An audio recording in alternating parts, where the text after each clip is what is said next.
Are you ready for part 2 of day 2 in my 21-day series? If you are, let's go. Welcome back to my YouTube channel. My name is Sarah K. Hoffman, aka a Gutsy Girl, and I am here today to share part 2 of day 2, and it's a good one. Part 2 is called Sourest Lemon, and if you don't have my book and you are not able to listen to day 2 part 1, I will link to it below so that you can listen to that first, and then here we go. Sourest Lemon. Now let me give you a real life example of how a time of physical and emotional pain led me to climb to reach a peak I didn't even know existed.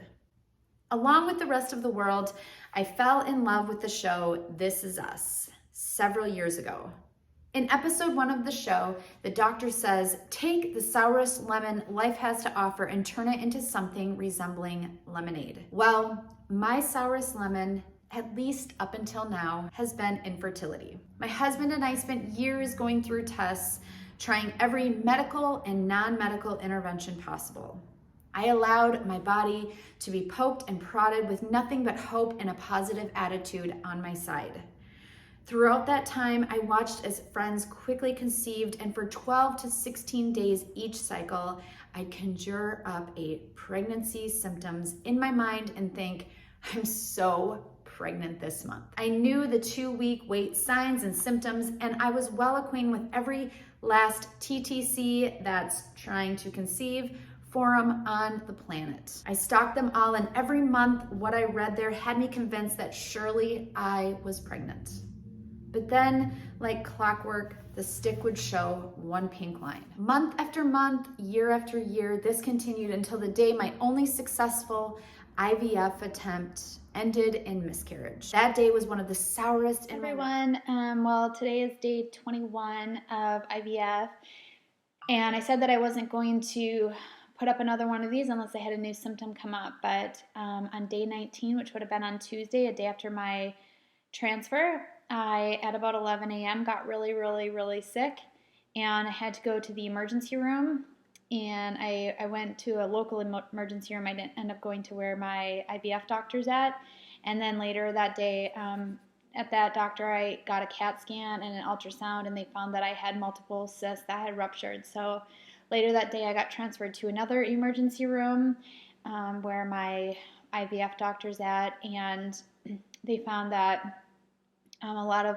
blood and fluid had basically gotten out and into my body, and I was having a really hard time breathing, and everything hurt up to my ribs, and obviously my ovaries up to my shoulders. And so I was admitted, and I stayed overnight in the hospital until yesterday, but I'm still trying to be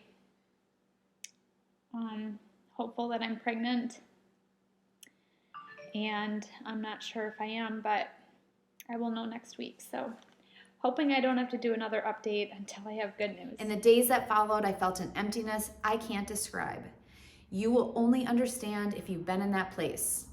I hope you have not. But remember, this isn't a story about hiking down 1,000+ feet. It's a story about climbing up.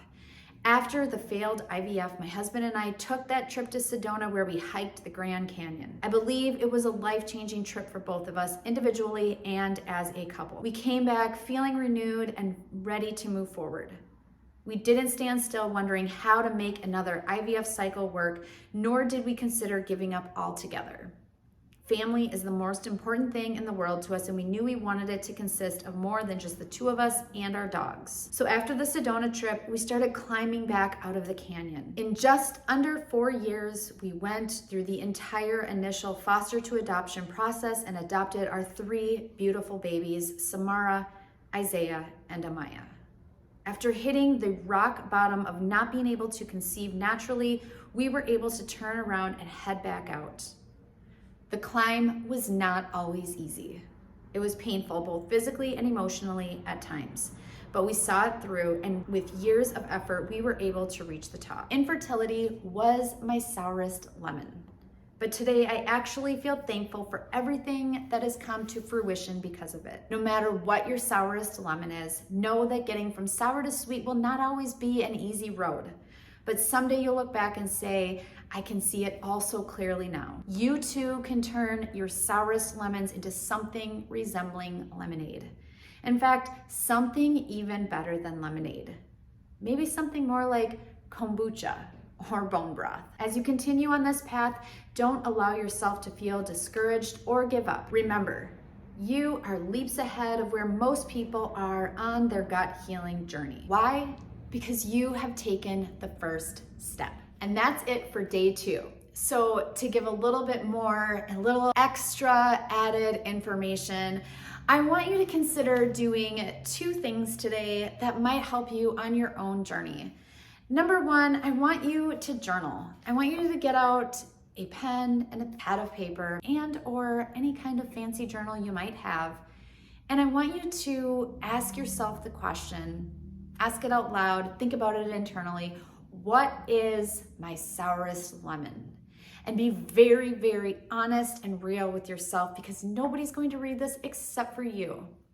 Maybe it's infertility. Maybe it's a struggle with a person or thing in your life. Maybe it is the idea that you cannot heal your gut.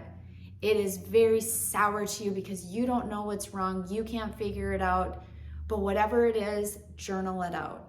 What is your sourest lemon today? And after that, after you've sat with it for a while and you're able to think about it, I want you to do the next step, which is the true actionable step. And that is this, something that you can do today to address your sourest lemon. It's one thing to be able to sit here and to write about and to think about our sourest lemon, what that means in our lives, but it's quite another thing to be able to pinpoint an idea for an action that you might be able to take as soon as possible. Because remember, we can't make lemonade, we can't make kombucha or bone broth without addressing exactly what is our sourest lemon and turning it into something so much better. I hope you have enjoyed day 2 of this 21-day series. If you don't have a copy of my book yet, you can get the instant PDF download so you can follow along with us each week right on AGUTSYGIRL.com. I will put a link down below. You can also get a physical copy and have it sent directly to you from Amazon. I hope you have enjoyed this. Please make sure to subscribe to my YouTube channel, and I will see you again next time.